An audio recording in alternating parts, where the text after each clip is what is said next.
আমার সমস্যা হচ্ছে তার কাছে আমার হঠাৎ করে একটা সর্দি হাঁচি দিলাম, হাঁচি দেওয়ার সাথে সাথে আমার সর্দি হয়ে যায়।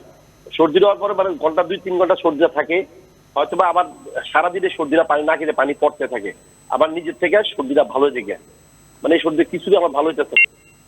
ধন্যবাদ আপনার প্রশ্নের জন্য। স্যার যদি আপনি এই বিষয়ে কিছু ধন্যবাদ ইকবাল সাহেব। আপনার সমস্যাটা অত্যন্ত কমন সমস্যা, এটাকে আমরা অ্যালার্জিক রাইনাইটিস বলে থাকি, যেটা নাকি নাক দিয়ে পানি পড়া হচ্ছে মেন সিমটম। কিছুদিন নাক দিয়ে পানি পড়ে আবার আপনা আপনি ভালো হয়ে যায় এবং এটা বারবার হতে থাকে। যেহেতু এটা অ্যালার্জিক কারণে হয়ে থাকে, সেই ক্ষেত্রে প্রথমে আমরা যেটা বলি যে সব অ্যালার্জি সাবস্টেন্সগুলোকে আপনাকে আইডেন্টিফাই করতে হবে এবং তার থেকে নিজেকে দূরে রাখতে হবে। অ্যালার্জি সাবস্টেন্সগুলো কীভাবে আইডেন্টিফাই করা যায়, আপনাকে খেয়াল রাখতে হবে কোন জিনিসে এক্সপোজারে গেলে এবং কোন জিনিস খেলে আপনার সর্দিটা শুরু হয়। যেমন আপনি যেমন কমনলি হয়ে থাকে ডাস্ট অ্যালার্জি, ধুলাবালিতে গেলে, কোল্ড অ্যালার্জি ঠান্ডাতে এক্সপোজার হলে, এবং কিছু কিছু সাবস্টেন্স যেমন মাইট, পোষা প্রাণী, এসবের কারণে আপনাদের এই অ্যালার্জিটা হয়ে থাকে। এবং কিছু খাবার যেমন পুঁইশাক, যেমন গরুর মাংস, এগুলোর কারণে হয়ে থাকে।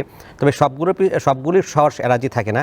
আপনাকে নিজে থেকে আপনি যদি খেয়াল করে আপনি বুঝতে পারবেন যে কোন জিনিসটা কারণে অ্যালার্জি হয়ে থাকে। প্রথমত আপনাকে সে থেকে দূরে থাকতে হবে। তার পরবর্তীতে এটাকে প্রিভেন্ট করার জন্য কিছু আমরা রেগুলার ইউজের জন্য কিছু ড্রাগ দিয়ে থাকি। যেমন এক নম্বর হচ্ছে যেমন অ্যান্টিহিস্টামিন গ্রুপ জাতীয় ড্রাগ, মল্টিডোর জাতীয় ড্রাগ, এবং নাকে স্টেরয়েড জাতীয় স্প্রে কন্টিনিউ ব্যবহার করলে এটা থেকে দূরে থাকা যায়। তবে চিকিৎসার পাশাপাশি আপনাকে প্রতিরোধটা খুবই জরুরি। আপনি এগুলো আইডেন্টিফাই করে এ থেকে দূরে থাকলে আমি সুস্থ থাকবেন বলে আমি বিশ্বাস করি।